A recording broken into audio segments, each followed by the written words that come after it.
দর্শক, নতুন একটি রাজনৈতিক দল গঠিত হতে যাচ্ছে, তার একটা প্রস্তুতি নেওয়া হচ্ছে জাতীয় নাগরিক কমিটির ব্যানারে। আপনারা ইতিমধ্যে জানেন যে জাতীয় নাগরিক কমিটি একটি নতুন রাজনৈতিক দল সংগঠিত করবে, তার সঙ্গে থাকবে বৈষম্য বিরোধী ছাত্র আন্দোলন। তো সেই নাগরিক কমিটির সাংগঠনিক কার্যক্রম নিয়ে একটি রিপোর্ট প্রকাশ করেছে প্রথম আলো। সেখানে বলা হচ্ছে ১.৫ মাসে ১০০ থানা ও উপজেলায় কমিটি। এখন পর্যন্ত ২৫টি থানা ও উপজেলা কমিটি গঠন করা হয়েছে। ঢাকাতেই এখন পর্যন্ত ২৫টা থানা এবং উপজেলা কমিটি গঠন করা হয়েছে। ঢাকার বাইরে কমিটি হয়েছে ৭৫টি থানা এবং উপজেলায়। খুব অল্প সময়ের মধ্যে এটা যথেষ্ট দুঃসাধ্য কার্যক্রম।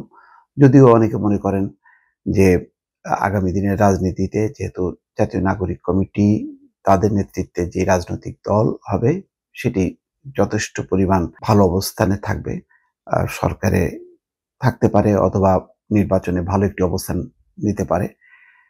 এবং বিএনপি যেহেতু এই রাজনৈতিক দল গঠন নিয়ে তাদের একটা প্রতিক্রিয়া আছে, ফলে সবার একটা দৃষ্টিতে আছে যে জাতীয় নাগরিক কমিটির তত্ত্বাবধানে যে দল হবে সেই দলটা অবশ্যই প্রভাবশালী একটি দল হিসেবে সামনে আবির্ভূত হবে।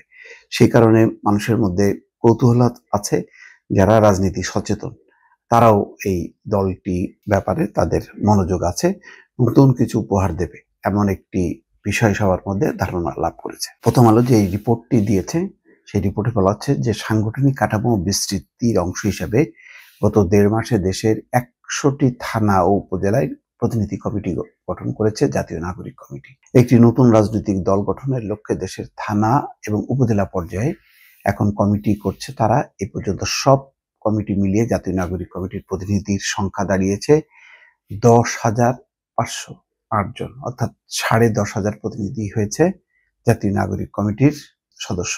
গত ৮ই নভেম্বর রাজধানীর যাত্রাবাড়ি থানায় ৬১ সদস্য বিশিষ্ট প্রতিনিধি কমিটি গঠনের মধ্য দিয়ে জাতীয় নাগরিক কমিটির সাংগঠনিক বিস্তৃতি শুরু হয়।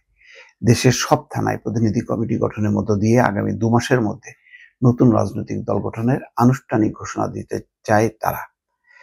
তো বোঝা যাচ্ছে যে ঢাকায় ২৫টি এবং ঢাকার বাইরে যে ৭৫টি কমিটি হয়েছে, এবং বলা হচ্ছে যে আগামী ২ মাসের মধ্যে এটি সম্ভব যে তারা ৭৫টি কমিটি ইতিমধ্যে গঠন করেছে। ধারণা করা হয় যে আগামী ২ মাসের মধ্যে যে তারা ঘোষণা দিয়েছে যে তারা রাজনৈতিক দল গঠন করবে, সেই লক্ষ্যে হয়তো তারা পৌঁছে যাবে।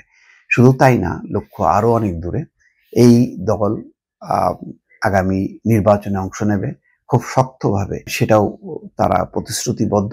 যা বৈষম্য বিরোধী ছাত্র আন্দোলনও যুক্ত থাকবে এবং জাতীয় নাগরিক কমিটির যে নতুন রাজনৈতিক শক্তি সেটা সামনে আসবে। প্রশাসনও মোটামুটি তারাও বোঝেন যে সরকারের বেশ কয়েকজন আছেন যারা জাতীয় নাগরিক কমিটির সঙ্গে যুক্ত আদর্শিকভাবে, সুতরাং তারাও যুক্ত হবেন। ফলে আগামী দিনের রাজনীতিতে একটি নতুন বাস্তবতা, যে একটি নতুন রাজনৈতিক শক্তি আসছে, যারা শুধু দল গঠন করবে না, তারা নির্বাচনে অংশ নেবে এবং ক্ষমতায় আসার চেষ্টা করবে। শেষ পর্যন্ত রাজনৈতিক এই পরিণতি কোন দিকে গড়ায় তার দিকে সবার নজর রয়েছে। দর্শক, ভালো থাকবেন। আল্লাহ হাফেজ।